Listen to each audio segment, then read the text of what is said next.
Hey, this is James, and I will be your host today. We will be learning analog synthesis. I have looked for quite some time to try to find some helpful tips or courses on analog synthesis and have come up with nothing. So I figured that to be of some help to other people who are going through the same situation, I will start this analog synthesis series and run through the functionalities of your synth. We will learn how to operate your synth, how it works, what's inside every knob and what it does. But we will also learn how to make plucks, basses, arpeggiators, sequences, ambient soundscapes, glitches, anything that you can think of, we will be learning in this series. If you have any suggestions, please leave it at the bottom. If you like this video, please like and subscribe. So let's jump into it.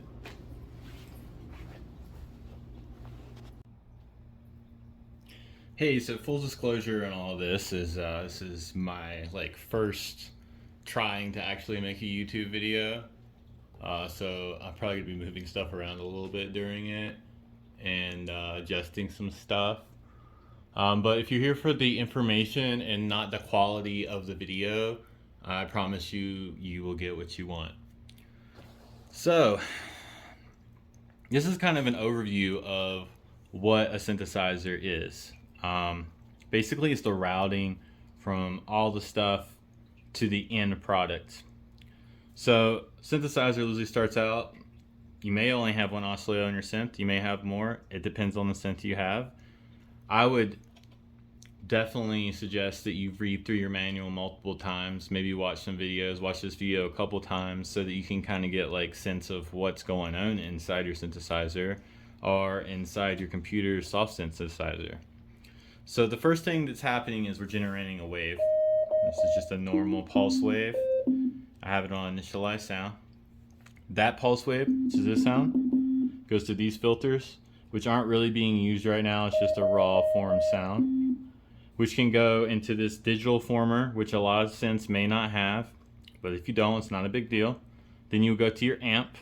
Your amp will push it out through your effects. Your effects are these effects generators. You can use distortion, delay, reverb, all that kind of stuff.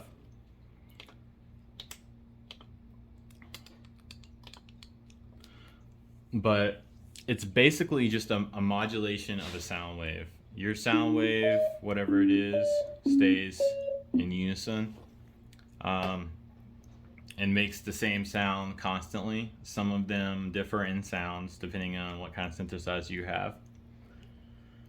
But this is kind of the overlay of everything that you will find inside of your synth. So I'm going to start out with oscillator 1.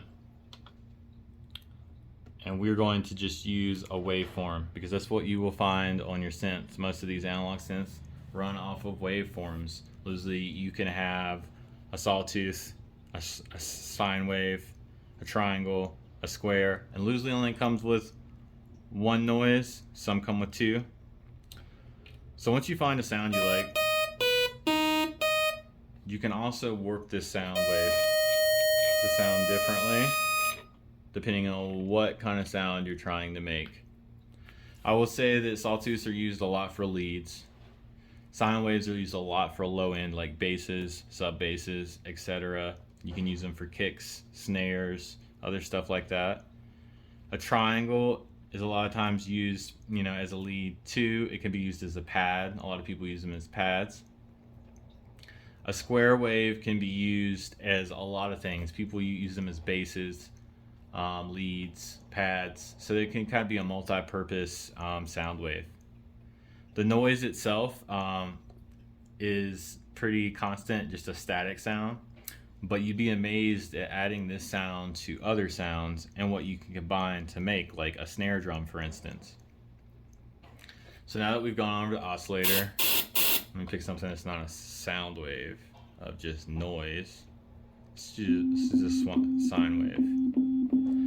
So after your sine wave plugged in, you'll notice there is normally a detune and a warp and a sync button here. So you can use all these. The detune is to detune it from the natural pitch that it's in. So you'll create like a moving I would say like a beat rhythmic in and out phase of the sound wave. It's kind of hard to explain with it just being one sound wave, but it creates, I guess I would say, a dissonance between the tone that it normally is and the other tone. It kind of phases in and out to kind of make some slight movement between one synth oscillator and another synth oscillator. You also find semitones. So the semitones are what change the pitch of the sound. 12 being a full octave below.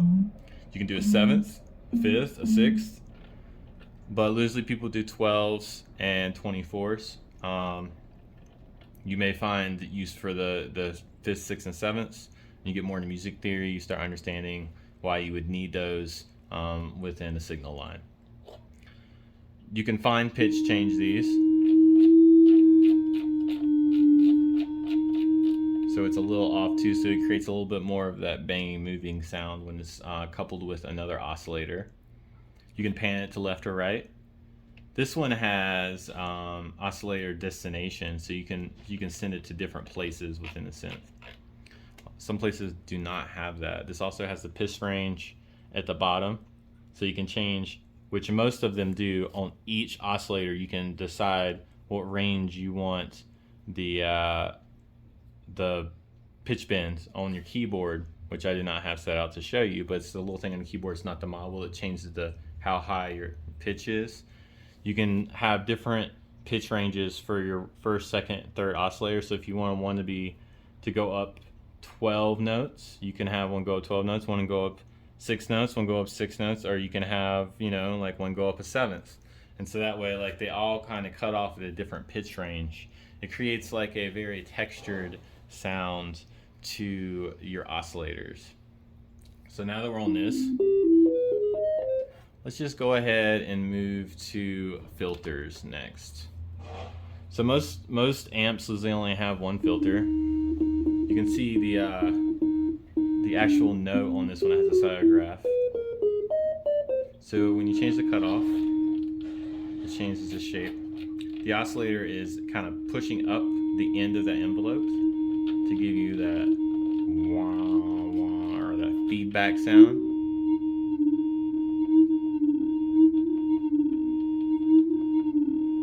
Really cool for like ambient type stuff. So I'm just gonna leave it where it is, a little bit low here at like 146 hertz. So you just want to find a place that sounds good to you with your filter when you're making a sound. So now that we've got the filter in place, which I'm using right now, a filter type of 12 dB. A lot of them have multiple filter types. I use a lot of low pass filters. There's a high pass filter and a mid pass filter. But we'll just focus right now on low pass filter because that's what most people are using most of the time now, is a low pass filter. So I'm gonna go back to oscillator 1, turn the semitone down to 12. Have more of a bass sound. So now that we got the filter set and we know what filters do, they cut off the range of harmonics to a lower range so that you have a part of a sound instead of the whole open sound. I like to get into LFOs because LFOs are low frequency oscillators. What low frequency oscillators do is they modulate your sound automatically. So if you have a low frequency oscillator set to, let me get this mod up here. We're going to set it to the first synthesizer's filter. So I'm on the filter cutoff, right? No change. When you change it like this, hear that rocking sound. Sounds like it's moving a lot. It's a little quieter now, so let me turn it up for you. So once you get that achieved, you can also change the speed.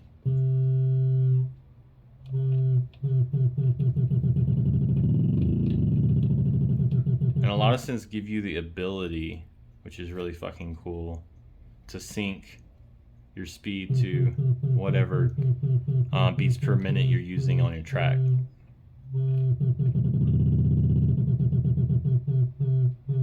And you'll hear this low pass filter sound a lot in dubstep.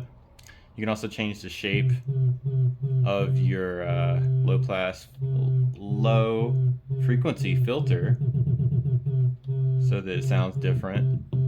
Squares kind of on and off sound, down saws. Shape and hold's really cool because what shape and hold does is it randomly changes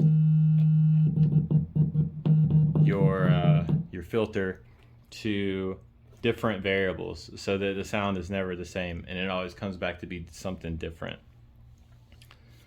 So let's go ahead and cut that the low oscillating filter off. So we're gonna clear it. Sorry, I meant to say low frequency filter. So once we get to that point, let's go to the envelopes.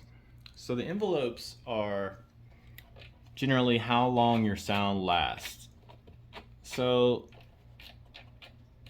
let's turn it all off right now. So it's just gonna be a little click, if anything. Zero decay, it's not gonna do anything. A little bit of decay, you start hearing a little tap. Get a little bass drum in there.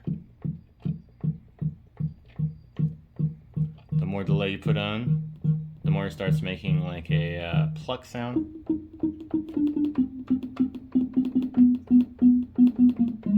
Another thing to be cautious about is if your attack's set at 0, it will have a click. Usually the only time I use my attack at 0 is when I'm designing drums. So let's move the attack up to at least like, half a millisecond. So now you don't get that click anymore. That's great for a pluck. Say you wanted to make a pluck with a longer release, so when you let go of it, it still makes a sound. So you just keep pushing the release up. You'll see the notes continue to travel after it's gone down the decay portion. So those notes are still working. Now if you wanted to make more of a pad sound, you can take your attack and you can roll it off so you get a slow attack. I'll turn my delay off so it's like...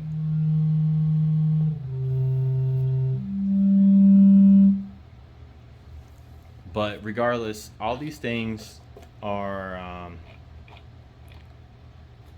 pieces of how long your sound is going to continue to generate. So it cuts those oscillators off so that you can control the length of your sound. You can also use delay. I don't use it a lot, but it starts your note off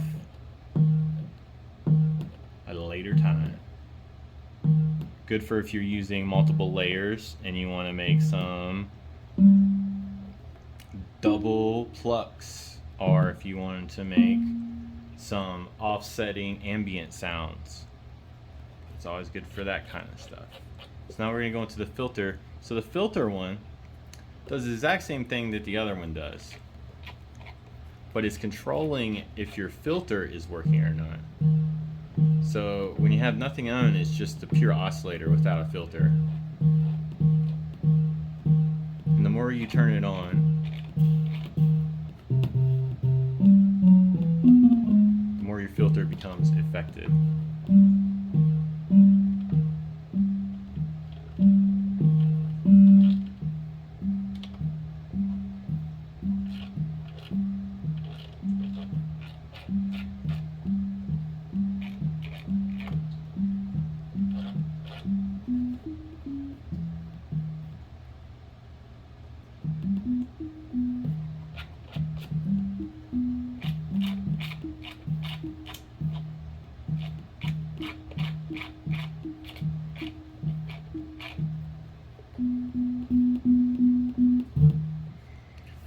So once you get that all dialed out the way you want it to be, the last part in your effects chain would loosely be the effects itself. So under the effects you will normally find phaser, chorus, flanger, delay, reverb. Some of them won't have EQ, that's fine. Drive and a compressor. Some of them won't even have a compressor. But what I like to do is add a little bit of drive into my basses. Sorry, it's being touchy.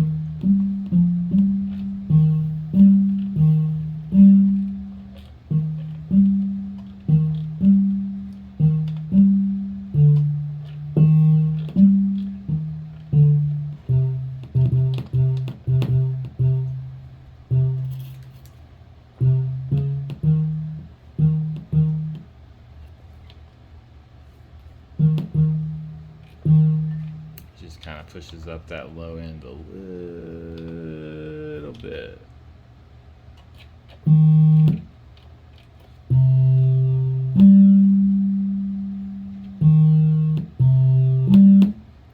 But anyway, that's basically all the stuff that you're going to be messing with on your synth. A lot of these are going to be different than the one that I'm showing you. So I would suggest for the next week, because these are going to be a weekly series, that you get your instruction manual out and you find out what each one of these knobs do. And that way you know what you're controlling. It's going to be a lot to take in at first. And when we first start making sounds, we're going to be using the bare minimum of what you can use to make these sounds. And we will slowly go back and complicate these sounds into better sounds down the road. But that's been your course for today. I hope you enjoyed it and got some value out of it. I don't feel like a lot of people need this beginning intro into synthesizers, so it'd be easy to start with step 2. We're going to learn how to make a bass kick, we're going to make a snare and a hi-hat all in one episode. I'm going to show you how all those things are modulated closely to the same. So once you make the kick drum, it will be very easy for you to make the snare drum and the hi-hat drum. That being said, hi-hats don't sound the best on just analog synthesis. I would say that the FM synthesis, which a lot of synthesizers don't have if they're analog, does have a better metallic sound to it. So it would be more beneficial if you're into like trap music and your hi-hat set to be like on point, that you get an FM synthesizer or download one for free for your computer, and we will go over how to make hi-hats on an FM synth in a later episode. But the next episode will just be analog, how to make a bass, snare, and a hi-hat. I hope you enjoyed this. If you have any questions, please leave them in the comments. If there's anything you can suggest for a later episode that would help you, please also leave that in a comment. I'm more than happy to answer questions about any form of recording, sound design, and analog synthesis. I'd prefer to stay on subject with the analog synthesis at the moment because that's the series I'm doing. But once I start other series, I'll be more than happy to do a video or talk to you online about the issues you're having with your setup. Anyway, later guys. Have a good night.